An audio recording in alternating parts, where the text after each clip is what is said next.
कराची के मुख्तलिफ इलाकों में बारिश का सिलसिला वक्फे वक्फे से जारी है। महकमे मौसमियात के मुताबिक मगरबी हवाओं के ज़ेर असर कराची में मजीद 2 से 3 रोज़ तक बारिश का सिलसिला जारी रहेगा। मजीद जानेंगे डॉन न्यूज़ की नुमाइंदा अनीला सिद्दीकी से। अनीला, बताइएगा मजीद क्या कहा गया महकमे मौसमियात की जानिब से?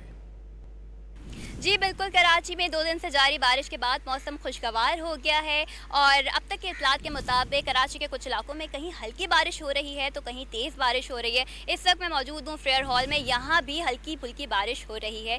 यही पेशगोई की जा रही है महकमा मौसमियात की जानिब से कि आइंदा 2 से 3 रोज़ तक कराची में यही सिलसिला जारी रहेगा बारिश का, कि कहीं हल्की बारिश होगी तो कहीं तेज़ बारिश होगी।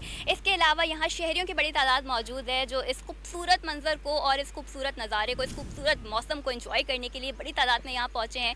बच्चे यहाँ खेल रहे हैं, कुछ झूले झूल रहे हैं, कोई लोग जो यहाँ मौजूद लड़कियाँ हैं वो सेल्फीज ले रही हैं और कुछ लोग वर्जिश करने के लिए भी यहाँ पहुँचे हैं। जो कि इतने टाइम से कराची में इतनी गर्मी थी तो इस बारिश के बाद गर्मी का जोर टूट गया है, ठंडी हवाएं चलने लगी हैं, खूबसूरत मंजर है, हर जगह फूल खिल उठे हैं। ख़ास तौर पर शहरियों के चेहरे भी इस मौसम के बाद खिल उठे हैं। जी।